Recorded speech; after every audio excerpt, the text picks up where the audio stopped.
Hulaan nyo guys kung nasan ako. Palataba, nasa labas ako. Nakasakay ako ng jeep guys. Kasi marami akong lalakarin. Siguro mga 3 yun. Pag ako may lumalabas, gusto ko sabay-sabay. Tsaka yun nga, pag lumabas ako, ayoko ng isang labasan na. Gusto ko marami akong lalakarin. So, ayan, nakasakay ako ng jeep. Papunta ako sa Pag-ibig. Babayad ako ng MP2. Ayan, nasa loob na ako. Sana all, ang ganda ng Christmas light at Christmas tree nila. Nakapagkabit na sila. Advance Merry Christmas, guys. Nakakatuwa naman, malapit na naman ang Christmas. Yan ang ganap ko sa labas, Pag-ibig. Marami akong dadaanan tulad na yan. Palengke, pupunta rin ako sa palengke. Sa bangko, pupunta ako ng bangko. Pagkatapos niyan, ayan, palabas na ako. Nakakatuwa, konti lang yung tao. Malapit lang yan dito sa amin, isang sakay lang. Pwede ka rin sumakay ng tricycle, pwede rin hindi. Tulad ng sabi ko noon, ng mga nakaraang aking previous vlog. Minsan di ako nasakay ng tricycle kasi nga napakamahal. Ayan, nasa harap ako ng Walter. Diyan ako sumakay sa jeep. Kasi ba naman, pag nasa loob ako ng jeep, hindi ako makapag-vlog doon, nahihiya ako, tsaka maraming tao. Diyan sa labas, pag ako dyan nag-vlog, malakas nga ang hangin, pero at least walang nakikitang tao, tsaka dire-diretso minsan.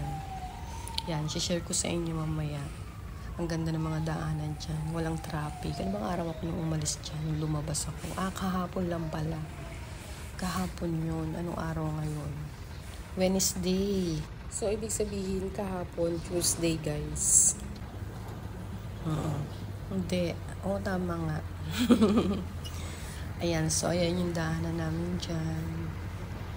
Papuntang palengke. Nang galing na ako ng bangko bago ako pupunta ng palengke, syempre. Mahirap naman nang galing ka ng palengke bago ako pupunta ng bangko. Napakahirap nun. Ang dami kong dala.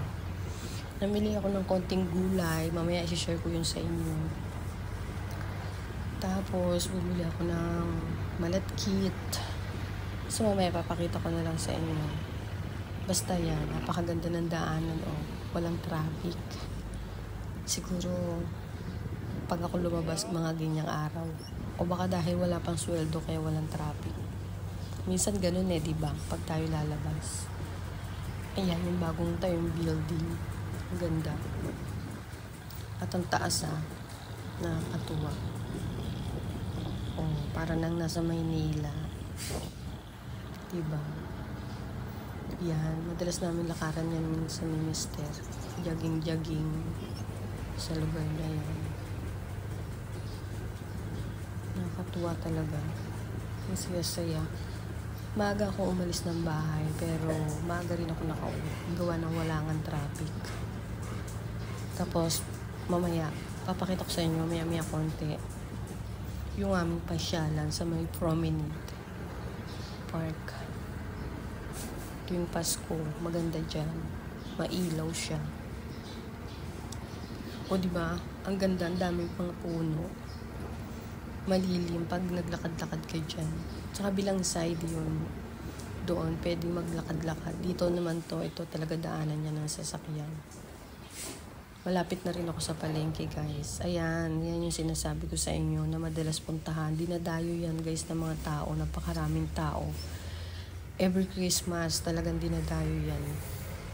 Kahit di naman Christmas pero lalo na pag Pasko nga, gawa ng daming pailaw dyan. Daming ganap. Sobra. Marami ka rin mabibili dyan kasi maraming tianggi dyan Marami kang pwedeng bumili ng pampasalubong. So ayan na nga, nasa palengke na ako. Yan na yung ganap ko sa palengke. Maraming mabibili pa rin kahit medyo, anong oras na ba ako nakarating dyan? Siguro mga 10 a.m. Nandiyan na ako.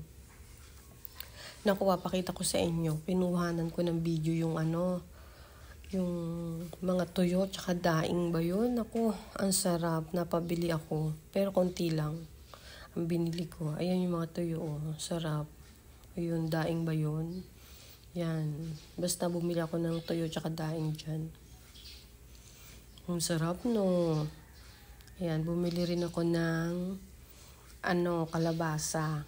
Kasi yung kalabasa na yan yung pinapakain ko kay Winter. Paborito niya yan eh. Tapos sasamahan mo lang ng atay minsan ng manok or baboy. Yan, napakasarap niya. Marami na siyang kumain. O ayan naman, ganap ko sa grocery.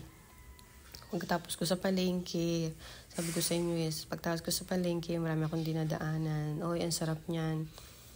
Tamarin. Yan naman, ang binili ko dyan. Sa labas naman yan ng grocery. Yan naman, yung binili ko dyan is mga maladkit. Tsaka mga elbow. Yung penny. Kasi request ng anak ko. Magluluto ako ng sopas, magluluto ako ng champurado. O diba, ang sarap. Pang-almusal yun guys, kasi ang aming anak is napasok sa school. Bakit? Ano yun? Ha? Ito, pinamili ko. Ayan guys, nandito na ako sa bahay ngayon. Ito yung mga binili ko, yung carrots kanina. 70 ang kilo, pero meron nito 100. Mamimili ka lang talaga, yung may tangkay. Yung mahal yun, medyo tagi 100. Pero pagka ganito na, medyo 70 lang. Hindi naman siya, sariwa naman siya, kaya alam, walang tangkay. Ayan o. Diba? Grabe yung pagod ko kanina, napakainit. Tapos bumili ako ng 1/4 na mani. Mahilig ako dito eh. Minsan inaano ko lang to. Yung wala siyang walang mantika. Pina-fried ko lang siya talaga ng wala. Papakin lang. Tapos kalabasa. Binili ko kalahati lang. Kasi hirap bitin, yung dami kong binili. Tapos eto, elbow. Mga pang-sopas ko yan. Eto, pang-champurado ko. Malatkit. Sugar na negro. Yan yung mga binili ko. Tsaka sa konting grocery. Ito. Mushroom. Tsaka cream and corn. Ayan. Mga binili ko. Mga need lang naman dito na gusto ng anak ko magawa daw kami ng nagre-request siya sa akin. Ano ba gusto niya? Basta bahala siya kung ano yung gusto niya re-request niya. Yan lang guys. Ayan lang yung mga pinamili ko sa palengke. Ano pa ba? Ay, bumili ako ng tupig. Alam niyo yung tupig? Masarap yun eh. Nakakain na rin kami itong tupig. Nakakain na kami ng ni papa mo nito. Sarap nito, lalo na pag bagong luto guys. Ito, tupig. Minsan dinadala raw to sa ibang bansa eh. Kasi wala namang nagawa nito doon. Pinapasalubong. Tapos i-oven mo na lang para uminit. Ito siya, malagkit siya. Tapos minsan sa baga siya niluluto. Minsan may uling. Alam niyo yun guys, sobrang init kanina. Pagod match talaga ako sobra. Ito, pakita ko sa inyo. Ito, binabalatan ko. Ito, tupig. Sarap daw to. Hindi daw. Talagang masarap to. Natikman na natin to ni Mr. eh. Shoutout sa asawa ko. Di ba mahal ko, nakakain na tayo nitong tupig na to. Lalong masarap to. Pag mainit siya. Eh, ang kaso mo naman, 3 pieces yung binili ko kanina. Hindi ko kayang umusin kasi mabigat sa tiyam. Nagtira lang ako ng 2. Biglang nag-music yung anak ko. Pinapatay ko muna yung music. Kasi alam mo naman bawal yun, di ba?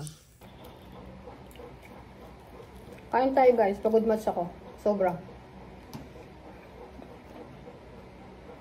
Ayan. Thank you so much nga pala. Sobrang init. Thank you so much nga pala sa mga nanood dun sa kasal ng pamangkin ko. Super ganda, no? Grabe. Kakaingit. Sarap uli kasal. Di bale? Alay mo. 50